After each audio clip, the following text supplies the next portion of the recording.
dalam doa. Ketua kelas silakan pimpin doa. Kenal sebelum kita mulai pelajaran kita, mari kita berdoa. Ya Tuhan, terima kasih karena Engkau untuk kami dari rumah kami masing-masing pada tempat ini. Ya Tuhan, hanya permohonan kami. Haleluya, amin. Ada yang tidak hadir hari ini? Hadir. Puji Tuhan, berarti kalian semua sehat ya? Ya.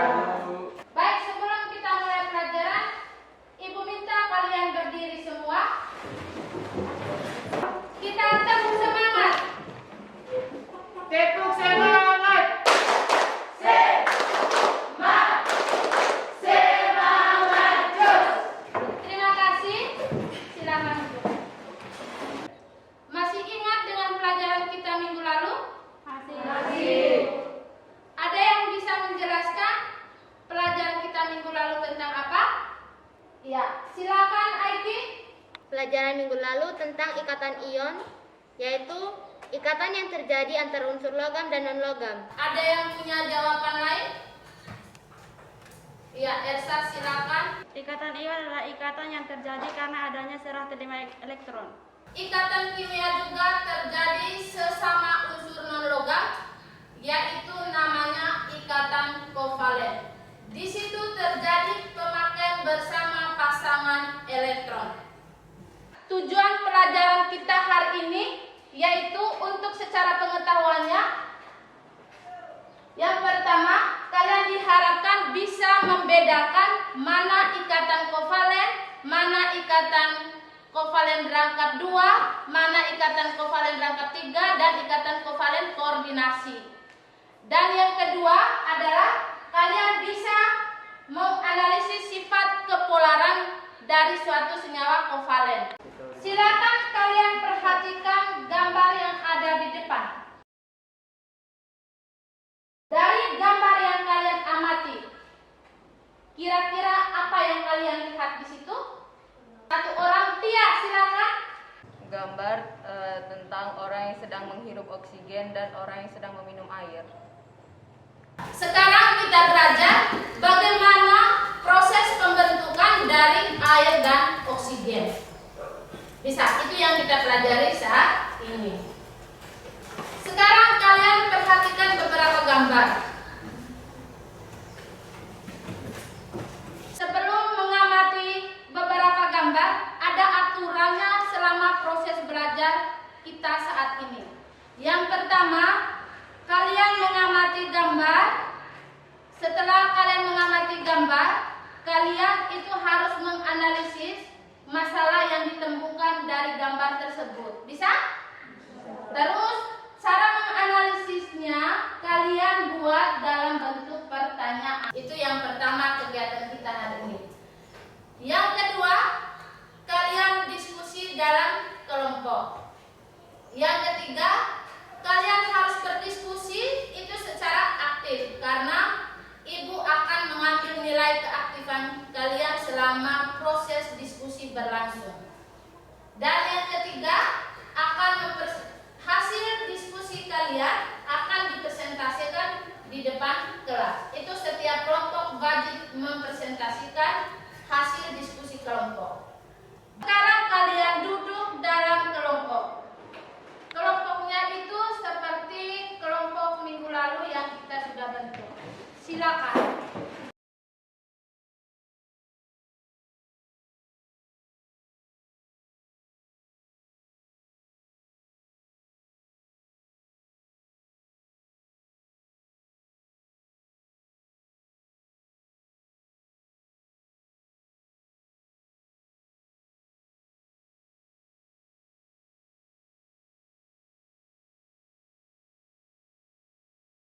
Ada yang sudah menyelesaikan hasil diskusinya nomor 1?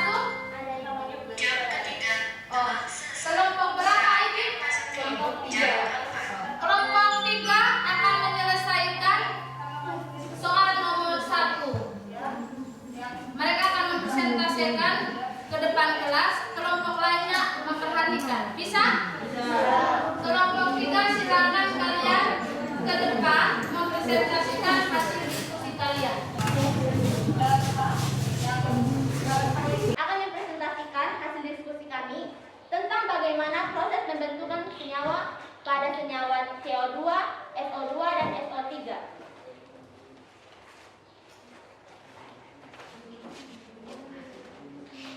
Yang pertama pada senyawa CO2. Yang lain perhatikan dan sambil lihat pekerjaan kalian. Bandingkan apa yang kelompok 3 presentasikan. Langkah pertama itu kita harus mencari elektron valensi dari atom C dengan O. Nah, cara untuk menentukan elektron valensi dari kedua atom tersebut yaitu dengan mengkonfigurasi dulu elektron dari kedua atom tersebut. Nah, setelah dikonfigurasi, sekarang kita sudah dapat elektron valensi dari atom C dengan atom O. Setelah mendapat elektron valensinya, sekarang kita tentukan selisih. Berarti untuk mencari selisih itu kita harus mengurangi oktet dengan elektron valensi dari atom. Oktet itu kan dia mempunyai 8 elektron valensi, lalu dikurangi dengan 4 elektron valensi dari atom C. Berarti 4 selisih untuk C, atau dia membutuhkan 4 elektron lagi agar dia menjadi stabil. Begitu juga dengan O. Setelah menentukan selisihnya, langkah yang kedua yaitu kita menentukan atom pusat. Cara menentukan atom pusat itu kita lihat dari jumlah atom terkecil. Kan jumlah atom dari C itu 1, sedangkan O itu 2. Berarti yang mana yang lebih kecil? Berarti C, karena dia hanya mempunyai 1 jumlah atom. Nah, setelah menentukan atom pusatnya, langkah selanjutnya yaitu menggambar struktur Lewis.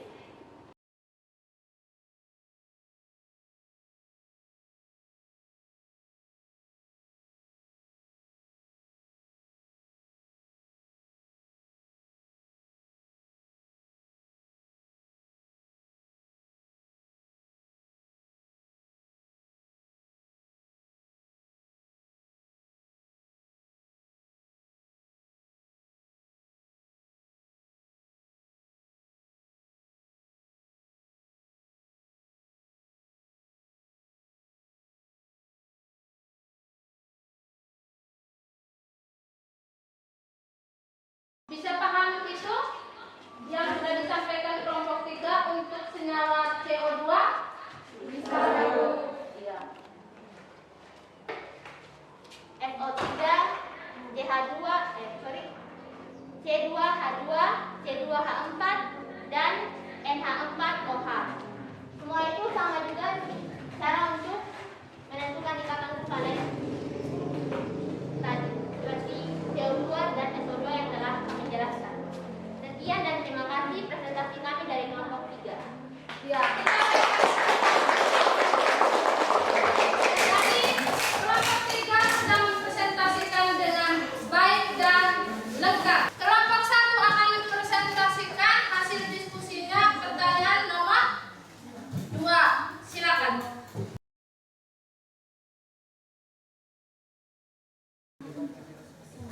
Kelompok yang lain memperhatikan apa yang dipresentasikan oleh kelompok 1.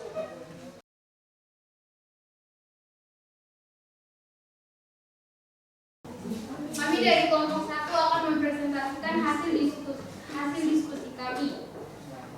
Ini adalah salah satu contoh momen dipolar beberapa saat, yaitu yang pertama unsur H dan unsur F. Unsur F itu keelektronegatifannya adalah 2,1. Saatnya adalah HF dan delta EN adalah 4,0 kurang 2,1 sama dengan 1,9. Kesimpulan dari data keelektronegatifannya adalah jika delta EN lebih dari 0, maka dikelompokkan dalam senyawa polar. Dan jika delta En sama dengan 0, dikelompokkan dalam senyawa nonpolar. Berikut urutan ikatan kovalen menurut kekeluarannya, yaitu H kurang N, H kurang O, dan H kurang C. H kurang N sama dengan 0,9.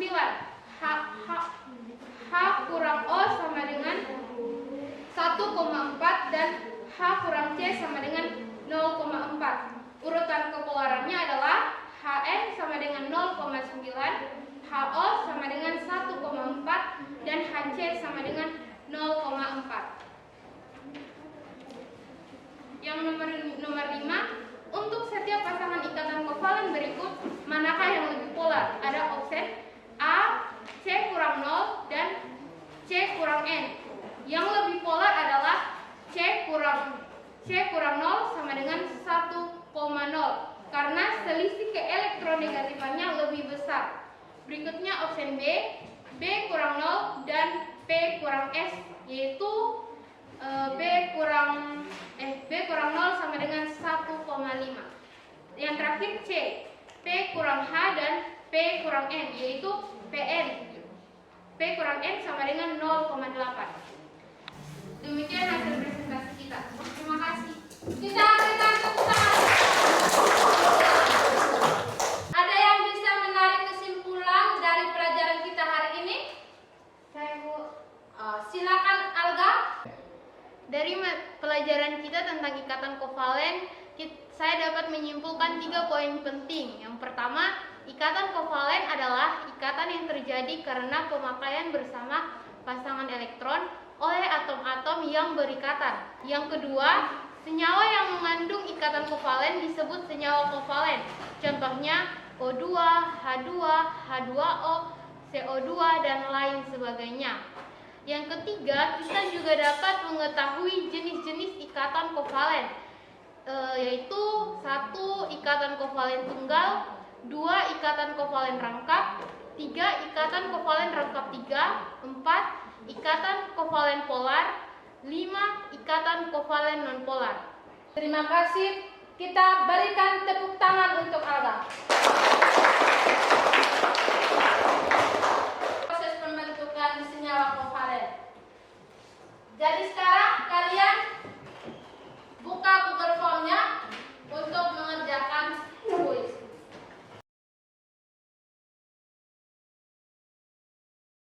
Setelah Ibu melihat hasil yang kalian kerjakan dari soal kuis, di situ dari 30 peserta didik yang sudah tuntas 20 orang, yang belum tuntas 10 orang.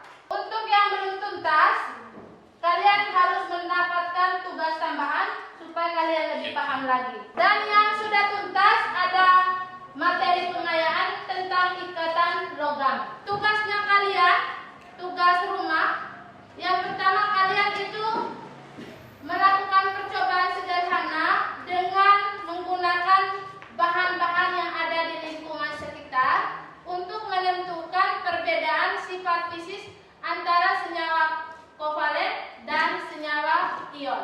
Dan dalam bentuk video yang diunggah dalam bentuk YouTube. Bisa paham? Kerjanya secara berkelompok. Untuk mengakhiri kegiatan hari ini, mari kita berdoa. Kita berdoa sesuai dengan keyakinan kita masing-masing. Berdoa mulai. Berdoa selesai.